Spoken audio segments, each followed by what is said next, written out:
നമസ്കാരം. PSC Vedic മന്ത്രയുടെ പുതിയൊരു അധ്യായത്തിലേക്ക് എല്ലാവർക്കും സ്വാഗതം.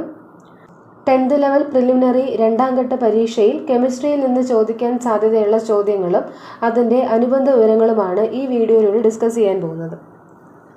പദാർത്ഥത്തിൽ സ്വതന്ത്രമായും സ്ഥിരമായും നിൽക്കാൻ കഴിയുന്ന ഏറ്റവും ചെറിയ കണങ്ങൾ ആറ്റം, തന്മാത്ര, അയോൺ, പ്രോട്ടോൺ. തന്മാത്രയാണ്. ഒരു പദാർത്ഥത്തിൻ്റെ എല്ലാ സ്വഭാവവും ഉൾക്കൊള്ളുന്ന രാസപരമായ ഏറ്റവും ചെറിയ കണികയാണ് ആറ്റം.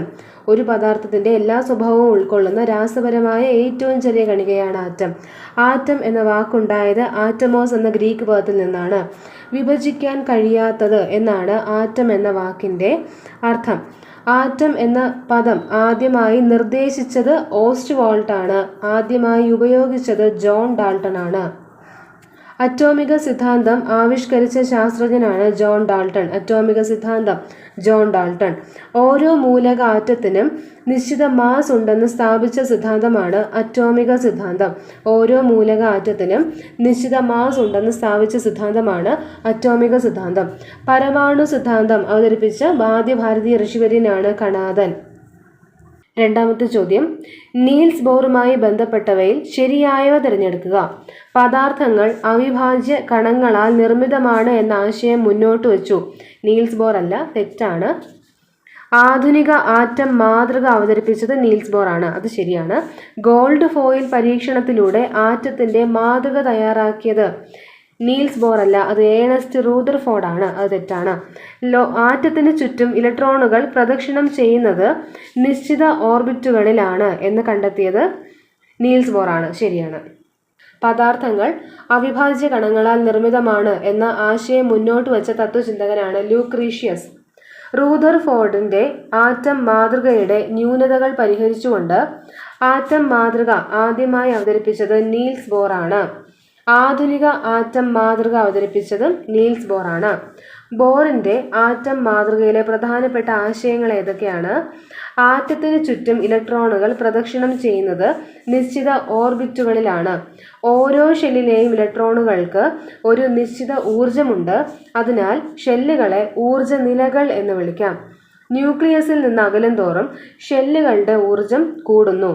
ഗോൾഡ് ഫോയിൽ പരീക്ഷണത്തിലൂടെ ആറ്റത്തിൻ്റെ മാതൃക തയ്യാറാക്കിയത് ഏണസ്റ്റ് റൂദർഫോർഡ് ആണ്. ഡിസ്ചാർജ് ട്യൂബ് പരീക്ഷണങ്ങളിലൂടെ പദാർത്ഥങ്ങളിൽ പോസിറ്റീവ് ചാർജുള്ള കണങ്ങളുടെ സാന്നിധ്യം പ്രവചിച്ച ശാസ്ത്രജ്ഞനാണ് ഗോൾഡ്സ്റ്റീൻ.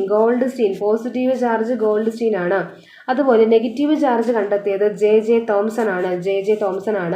നെഗറ്റീവ് ചാർജ് കണ്ടെത്തിയത്. ആറ്റത്തിൻ്റെ പ്ലം പുഡിംഗ് മോഡൽ കണ്ടെത്തിയതും ജെ തോംസൺ ആണ്.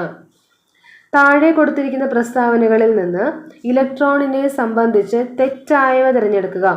താഴെ കൊടുത്തിരിക്കുന്ന പ്രസ്താവനകളിൽ നിന്ന് ഇലക്ട്രോണിനെ സംബന്ധിച്ച് തെറ്റായവ. ഇലക്ട്രോൺ കണ്ടെത്തിയത് ജെയിംസ് ചാഡ്വിക് ആണ്, തെറ്റാണ്.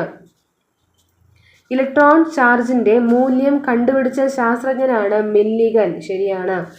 ഒരു ആറ്റത്തിലെ മുഴുവൻ മാസും കേന്ദ്രീകരിച്ചിരിക്കുന്നത് ഇലക്ട്രോണിലാണ്, അതും തെറ്റാണ്. ആറ്റത്തിൻ്റെ നെഗറ്റീവ് ചാർജുള്ള കണമാണ് ഇലക്ട്രോൺ, ശരിയാണ്. ആറ്റത്തിലെ മൗലിക കണങ്ങളാണ് പ്രോട്ടോൺ, ന്യൂട്രോൺ, ഇലക്ട്രോൺ. ആറ്റത്തിൻ്റെ കേന്ദ്രഭാഗമാണ് ന്യൂക്ലിയസ്. ന്യൂക്ലിയസിന് പോസിറ്റീവ് ചാർജാണ്. ആറ്റത്തിലെ മുഴുവൻ മാസും കേന്ദ്രീകരിച്ചിരിക്കുന്നത് ന്യൂക്ലിയസിലാണ്. ന്യൂക്ലിയസിലെ കണങ്ങളാണ് പ്രോട്ടോണുകളും ന്യൂട്രോണുകളും. ന്യൂക്ലിയസ് കണ്ടെത്തിയത് ആരാണ്? ഏണസ്റ്റ് റൂദർഫോർഡ് ആണ്. ആറ്റത്തിലെ ഭാരം കൂടിയ കണമാണ് ന്യൂട്രോൺ. ന്യൂക്ലിയസിനുള്ളിലെ ചാർജ് ഇല്ലാത്ത കണമാണ് ന്യൂട്രോൺ കണ്ടെത്തിയത് ജെയിംസ് ചാഡ്വിക് ആണ്. ആറ്റത്തിലെ പോസിറ്റീവ് ചാർജുള്ള കണമാണ് പ്രോട്ടോൺ. ഒരു ആറ്റത്തിൻ്റെ ഐഡന്റിറ്റി കാർഡ്, ഫിംഗർ പ്രിന്റ് എന്നിങ്ങനെ അറിയപ്പെടുന്നത് പ്രോട്ടോൺ ആണ്. എന്നൊക്കെ അറിയപ്പെടുന്നത് പ്രോട്ടോൺ ആണ്. പ്രോട്ടോൺ കണ്ടെത്തിയത് ഏണസ്റ്റ് റൂദർഫോർഡ് ആണ്.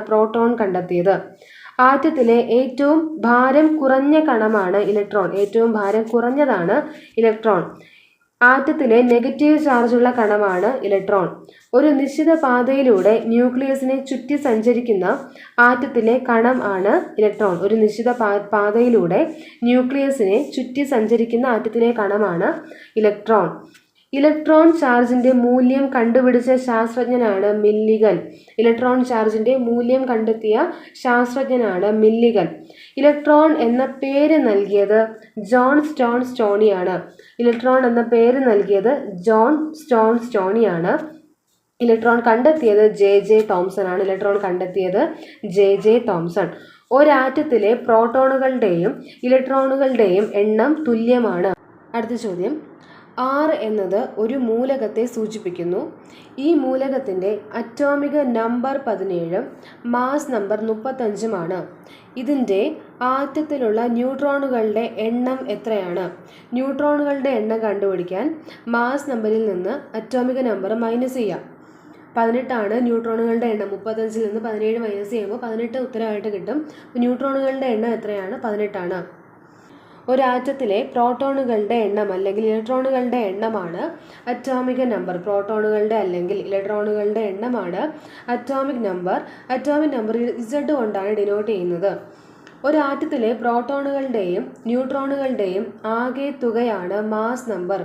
ഒരാറ്റത്തിലെ പ്രോട്ടോണുകളുടെയും ന്യൂട്രോണുകളുടെയും ആകെ തുകയാണ് mass number. Mass number A കൊണ്ട് ഡിനോട്ട് ചെയ്യുന്നു. ന്യൂട്രോണുകളുടെ എണ്ണം കണ്ടെത്താൻ മാസ് നമ്പറിൽ നിന്ന് അറ്റോമിക നമ്പർ മൈനസ് ചെയ്യാം. പോസിറ്റീവ് ചാർജ് ഉള്ള ഇലക്ട്രോൺ അറിയപ്പെടുന്നത് പോസിട്രോൺ ആണ്. പോസിറ്റീവ് ചാർജ് ഉള്ള ഇലക്ട്രോണുകൾ അറിയപ്പെടുന്നത് പോസിട്രോൺ എന്നാണ്. പോസിട്രോൺ കണ്ടെത്തിയത് കാൾ ആൻഡേഴ്സൺ. പോസിട്രോൺ കണ്ടെത്തിയത് കാൾ ആൻഡേഴ്സൺ. അടുത്ത ചോദ്യം, പ്രകൃതിയിലെ ഏറ്റവും കൂടുതൽ കാണപ്പെടുന്ന കാർബണിൻ്റെ ഐസോട്ടോപ്പാണ് കാർബൺ 12. പ്രകൃതിയിൽ ഏറ്റവും കൂടുതൽ കാണപ്പെടുന്ന കാർബണിൻ്റെ ഐസോട്ടോപ്പാണ് കാർബൺ 12. കാർബണിൻ്റെ ഐസോട്ടോപ്പുകൾ ഏതൊക്കെയാണ്? കാർബൺ 12, 13, 14. Carbon 12, carbon 13, carbon 14. ഫോസിലുകളുടെയും ജൈവവസ്തുക്കളുടെയും ചരിത്രാതീത കാലത്തെ വസ്തുക്കളുടെയും കാലപ്പഴക്കം നിർണ്ണയിക്കാൻ ഉപയോഗിക്കുന്ന കാർബണിൻ്റെ ഐസോട്ടോപ്പാണ് കാർബൺ 14. ഫോസിലുകളുടെയും ജൈവവസ്തുക്കളുടെയും ചരിത്രാതീത കാലത്തെ വസ്തുക്കളുടെയും കാലപ്പഴക്കം നിർണ്ണയിക്കാൻ ഉപയോഗിക്കുന്ന കാർബണിൻ്റെ ഐസോട്ടോപ്പാണ് കാർബൺ 14. സസ്യങ്ങളിലെ പദാർത്ഥ വിനിമയം തിരിച്ചറിയാനുള്ള ട്രേസറായി ഉപയോഗിക്കുന്നത്. സസ്യങ്ങളിലെ പദാർത്ഥ വിനിമയം തിരിച്ചറിയാനുള്ള ട്രേസറായി ഉപയോഗിക്കുന്ന ഐസോട്ടോപ്പാണ് ഫോസ്ഫറസ് 31. ഫോസ്ഫറസ് 31. മനുഷ്യ ശരീരത്തിൽ കൂടുതലായി കാണപ്പെടുന്ന റേഡിയോ ആക്റ്റീവ് മൂലകമാണ് പൊട്ടാസ്യം 40. Isotope potassium 40. വൈദ്യശാസ്ത്ര രംഗത്ത് ക്യാൻസർ, ട്യൂമർ മുതലായ രോഗങ്ങളുടെ ചികിത്സയ്ക്കും രോഗനിർണയത്തിനും ഉപയോഗിക്കുന്ന ഐസോട്ടോപ്പുകളാണ് അയഡിൻ 131, കൊബാൾട്ട് 60, സ്ട്രോൺഷ്യം 85. ആണവ നിലയങ്ങളിൽ ഇന്ധനമായി ഉപയോഗിക്കുന്ന യുറേനിയത്തിൻ്റെ ഐസോട്ടോപ്പാണ് യുറേനിയം 235. സമ്പുഷ്ട യുറേനിയം എന്ന് അറിയപ്പെടുന്നു. ഹിരോഷിമയിൽ വർഷിച്ച അണുബോംബിലെ റേഡിയോ ആക്റ്റീവ് ഐസോട്ടോപ്പാണ് യുറേനിയം 235. റേഡിയോ ആക്റ്റീവത കണ്ടെത്തിയത് ഹെൻറി ബെക്കറലാണ്. റേഡിയോ ആക്റ്റീവത കണ്ടെത്തിയത് ഹെൻറി ബെക്കറലാണ്. ഒരേ അറ്റോമിക നമ്പറും വ്യത്യസ്ത മാസ് നമ്പറുമുള്ള ഒരേ മൂലകത്തിൻ്റെ വ്യത്യസ്ത ആറ്റങ്ങളാണ് ഐസോട്ടോപ്പ്. അറ്റോമിക നമ്പർ സെയിം ആണ്, മാസ് നമ്പർ വ്യത്യാസമുള്ളതാണ്. ഒരേ മാസ് നമ്പരും വ്യത്യസ്ത അറ്റോമിക നമ്പറുമുള്ള ആറ്റങ്ങളാണ് ഐസോബാർ. ഒരേ മാസ് നമ്പരും വ്യത്യസ്ത അറ്റോമിക നമ്പറുമുള്ള ആറ്റങ്ങളാണ് ഐസോബാർ. തുല്യ എണ്ണം ന്യൂട്രോണുകളും വ്യത്യസ്ത എണ്ണം പ്രോട്ടോണുകളുമുള്ള ആറ്റങ്ങളാണ് ഐസോട്ടോൺ. തുല്യ എണ്ണം ന്യൂട്രോണുകളും വ്യത്യസ്ത എണ്ണം പ്രോട്ടോണുകളുമുള്ള ആറ്റങ്ങളാണ് ഐസോട്ടോൺ. അടുത്ത ചോദ്യം നോക്കാം.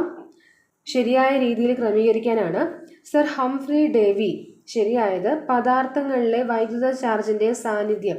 ഹംഫ്രി ഡേവി കണ്ടെത്തിയത് പദാർത്ഥങ്ങളിലെ വൈദ്യുത ചാർജിൻ്റെ സാന്നിധ്യമാണ്. കണ്ടെത്തിയ എലമെൻ്റാണ് സോഡിയം.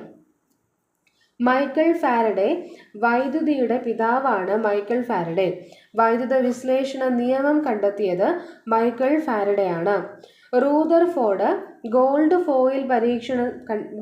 ഫോയിൽ പരീക്ഷണത്തിലൂടെ ആറ്റത്തിന്റെ ന്യൂക്ലിയസ് കണ്ടെത്തിയത് റൂദർഫോർഡാണ്. സർ ഹംഫ്രി ഡേവി പദാർത്ഥങ്ങളിലെ വൈദ്യുത ചാർജിന്റെ സാന്നിധ്യം കണ്ടെത്തി സോഡിയം എന്ന എലമെന്റ് കണ്ടെത്തി. മൈക്കൽ ഫാരഡെ വൈദ്യുതിയുടെ പിതാവ് എന്നറിയപ്പെടുന്നു. വൈദ്യുത വിശ്ലേഷണ നിയമം ആവിഷ്കരിച്ചു. റൂദർഫോർഡ് ഗോൾഡ് ഫോയിൽ പരീക്ഷണത്തിലൂടെ ആറ്റത്തിന്റെ ന്യൂക്ലിയസ് കണ്ടെത്തി. ക്ലാസ് എല്ലാവർക്കും ഇഷ്ടമായെന്ന് കരുതുന്നു. കെമിസ്ട്രിയുടെ പാർട്ട് 2 വീഡിയോയുമായി നമുക്ക് ഉടനെ തന്നെ കാണാം. രണ്ടാം ഘട്ടം പരീക്ഷ എഴുതുന്ന ഉദ്യോഗാർത്ഥികൾ നന്നായി പഠിച്ച് പരീക്ഷയ്ക്ക് വേണ്ടി തയ്യാറെടുക്കാം.